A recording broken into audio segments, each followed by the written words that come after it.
मुठी बरहनिया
भगवती आहे अतिया तिवारी के पखान महारानी आबो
हमारे फेसबुक में रंजीत कुमार जुड़ चुके हैं। हमारे फेसबुक में जुड़ने के लिए आपको तहे दिल से धन्यवाद है। और आप सभी अभी लाइव हमसे जुड़ सकते हैं हेम नारायण बलियार फेसबुक पेज पर सर्च कर रानी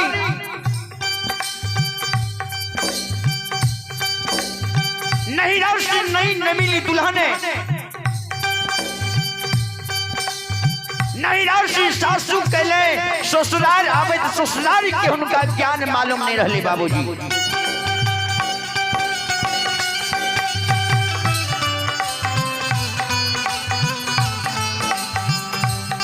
ससुराल एले ने रात में जो सूते लागले ने बाबूजी रात में जो सूते लग लेते सुनो मुट्ठी बढ़नी राख लेल के सिरहम तोड़ कल के मैं भोर सवेरे जागे से पहले उठ जेबे और सोना मुट्ठी बढ़नी लाग के हम घर आंगन के बटेर लेबे।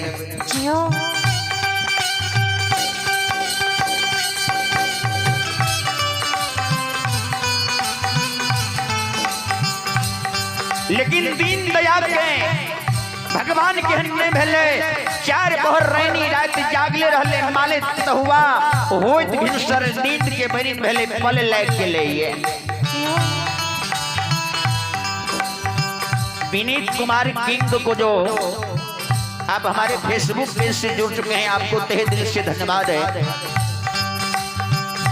अरे मालिक पुतहुआ रानी जे भोरी सवेरे नहीं जाग ले नींद के बरीन भागले 4 पहर रैनी रात जागले रहले होइत भिनसर नींद के बरीन भेले पल लाग ले सुइत रहले ये बाबूजी।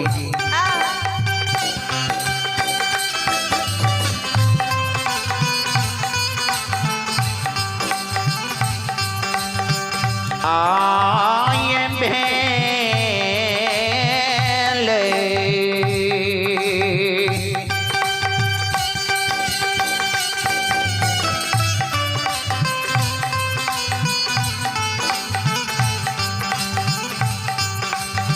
भोर भी न सारंबा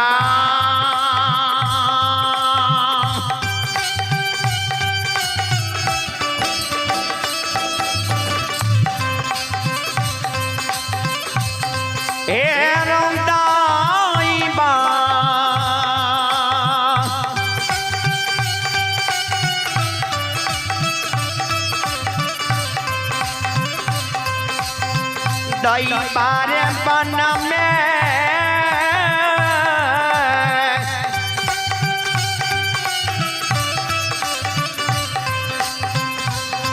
आर बोलई रे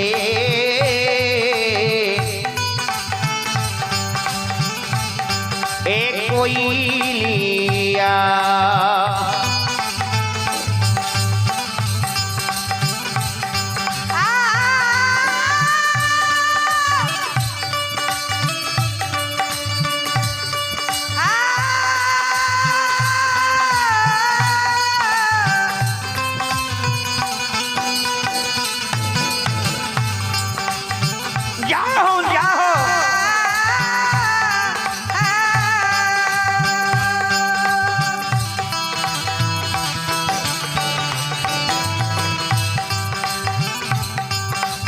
भगवती आहे अंतिया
ध्यान दबाए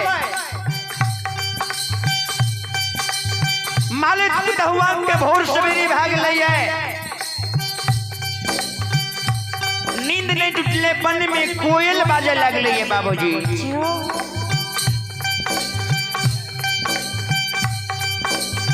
बन में कोयल बाजे लगले है बन में चिड़ै चुनमुनी बाजे लगले है।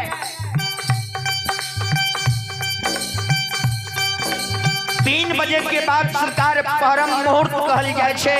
3 बजे के बाद जे क्यों जागे या उ पावे है आ जे क्यों सुते या उ जाइए।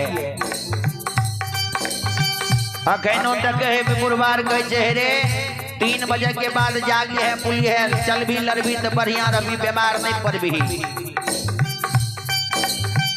3 बजे के बाद माँ लक्ष्मी भगवान विष्णु हर एक आंगन आंगन माँ लक्ष्मी के वासना होय छे। हर एक आदमी के आंगन यदि साफ सुथरा रहे छे तो भगवान ओकरा धन की वृद्धि दे छे। वृद्ध आदमी बुढ़िया सौस कहलक तो कहे कनिया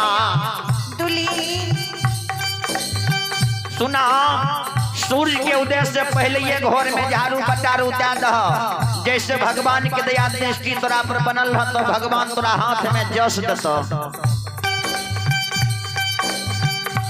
संत श्रोमणी श्रोता बंधु ही माँ बहन बाबू ही सब ध्यान से सुनबे। आइए भगवान है श्री हरि ठाकुर जी के दरबार में आप हैं। पप्पू परवाना बरकुरबा जो हमारे नाल वादक हैं, उनके ओर से भगवान के दरबार में श्री हरि ठाकुर जी के दरबार में शानदार 21 रुपए की दान है। ऐसे जी महादानों को मालिक सतबुद्धि दे, सत्य विचार दे। बाबा भोले भंडारी भंडार को रखे। जय हो दानी श्रद्धालु की जय हो, दानी श्रद्धालु की समस्त परिवार की जय हो।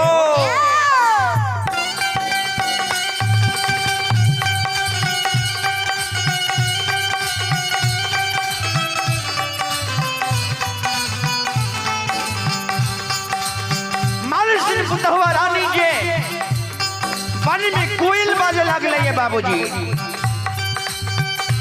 वन में जे कोयल आवाज लगल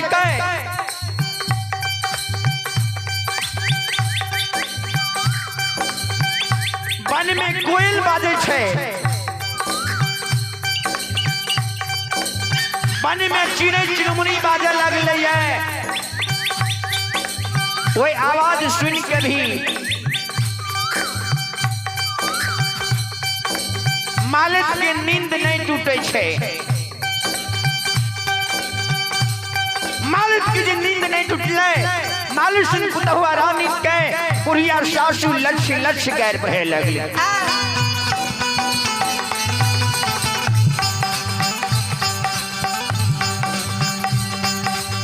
आगे नहीं रहा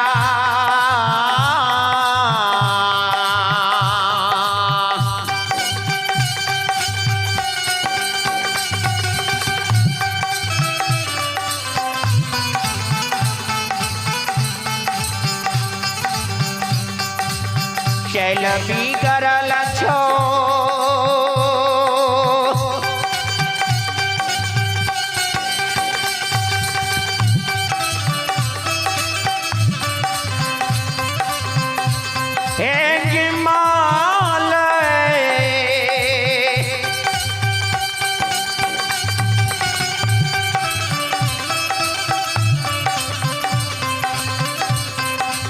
पुतहु ससुरबा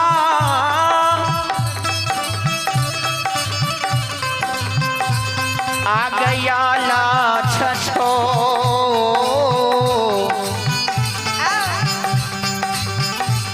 बेबहार बा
एक कुलक्षणी सूर्य के उदय भाग ले के भाई खौकी।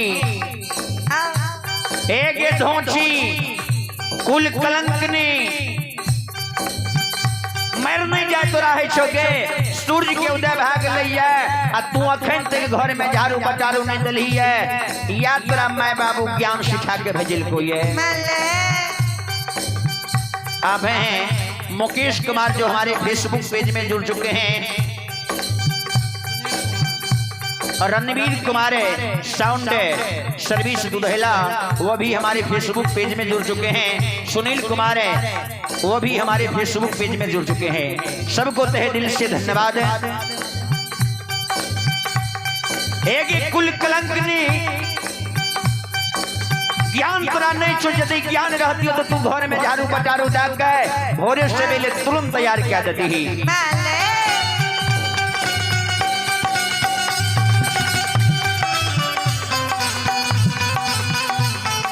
यदि तोरा ज्ञान रहती हो तो तू घर आंगन के बोटार के तुरंत तैयार रख देती है कि कुल कलंकनी।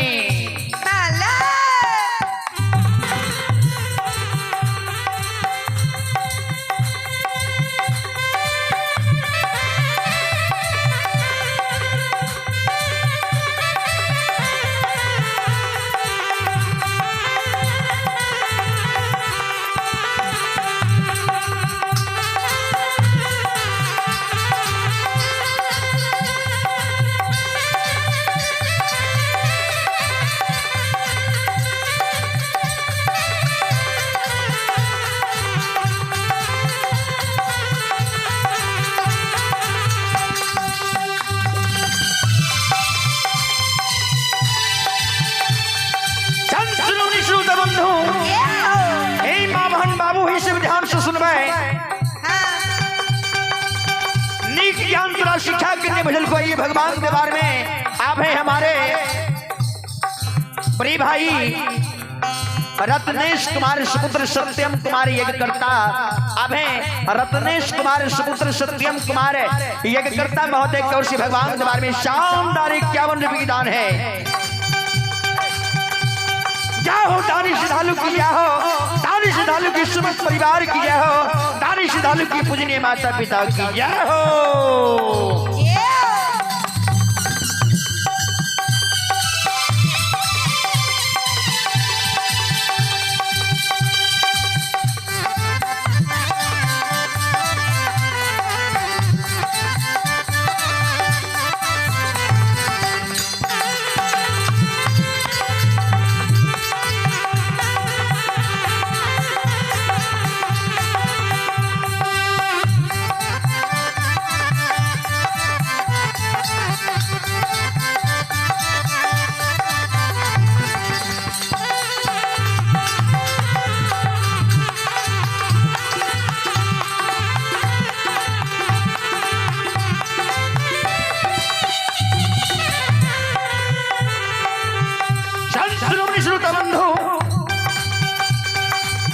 माता जी के ओर से भी आशीर्वाद स्वरूप शानदार सुधा से 21 रुपये की दान है। एक बार जोरदार ताली हो जाए। ताली श्रद्धालु की जाओ, दानी दादा की जाओ, दानी दादा की समस्त परिवार की जाओ।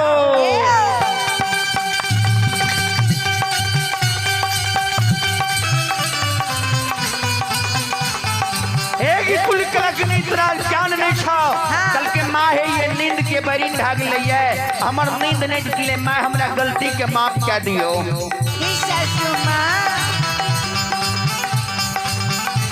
एक गलती तो भगवानो माफ कर दे छे, मैं हमरा गलती भेले, हमरा गलती के माफ कर दियो ने। आये माफा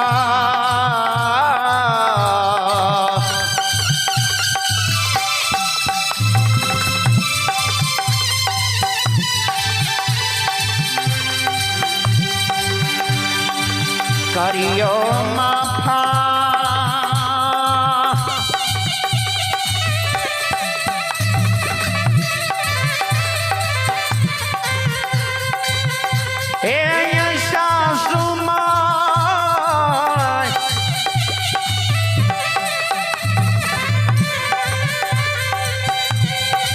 माए पुतहूँ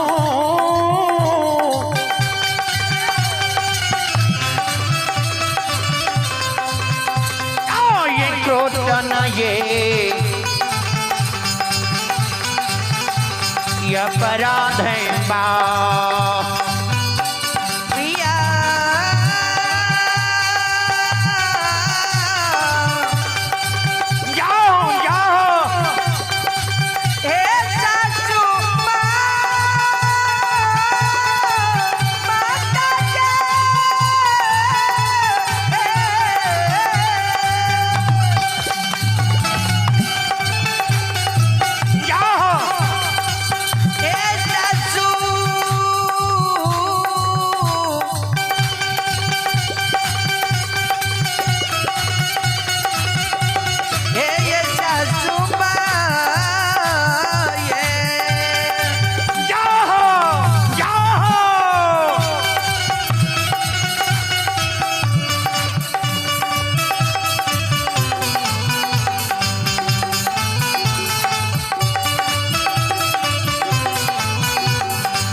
कुलक्षणी ज्ञान तोरा नहीं छा तू जे हमरा से गलती मांगे छी तू ते कर्म के लिए हैं जे आइए भगवान दरबार में हमारे भाई तुल्य हैं अखिलेश कुमार है जो हमारे बड़े हमारे पिता तुल्य चानो बाबू के सुपुत्र हैं अखिलेश बाबू की ओर से जो हमारे भाई के स्वरूप है उनके ओर से शानदार 51 विज्ञान है। एक बार जोरदार ताली हो जाए। चलिए श्रद्धालु की जय हो, दानी दादा की जय हो, दानी दादा की सूत परिवार की जय हो। आप हैं हमारे लटुरी यादव के पोती रिया कुमारी और उसके नाते हैं सत्यम कुमार और अंजलि कुमारी और अन्नू कुमारी नंदनी कुमारी की ओर से शानदार 51 विज्ञान है। एक बार जोरदार ताली हो जाए। चलिए श्रद्धालु की जय हो, दानी दादा की जय हो, दानी दादा की समस्त परिवार की जय हो।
खा रहे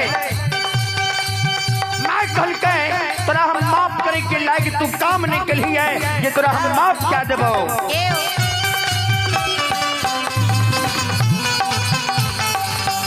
बुढ़िया माई के डर से मालिक खुद हुआ सोना मुट्ठी बोलनी हाथ मिला ललकई है आ घर आगन के बहर शहर के सरकार यहिया पर जाके चोरी लगा दलकई है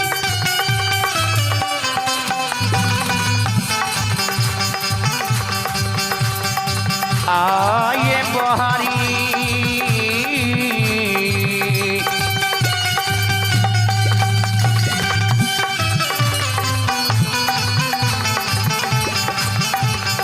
हरी सोहरा के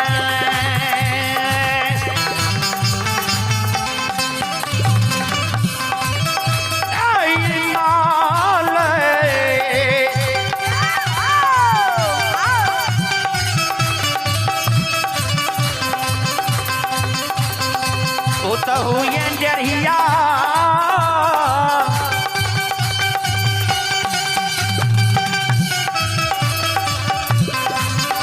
आये कुरिए ए लगेला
आगे बुहारी जाओ जाओ शहर के हे गई मालई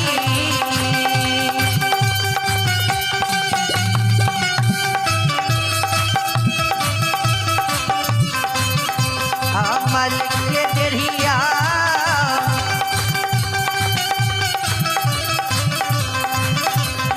गुरिया गल गई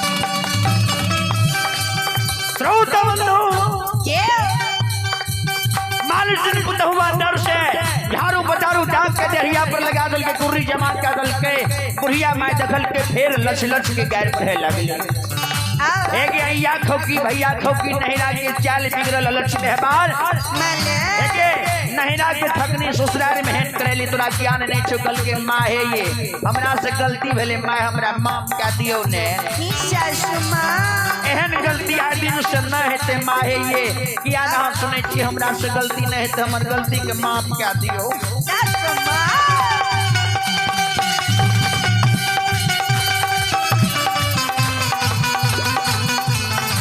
बुढ़िया माँ की शब्द सुन के सरकार बुढ़िया माँ की शब्द के सुन के सरकार मालिक कल के माँ है ये हमरा गलती के माफ क्या दियो आये क्षेमा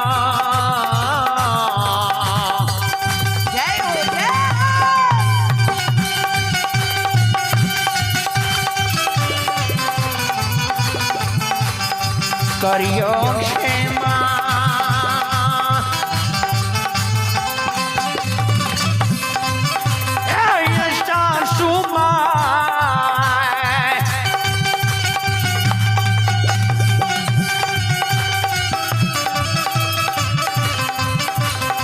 माहे ये क्रोटा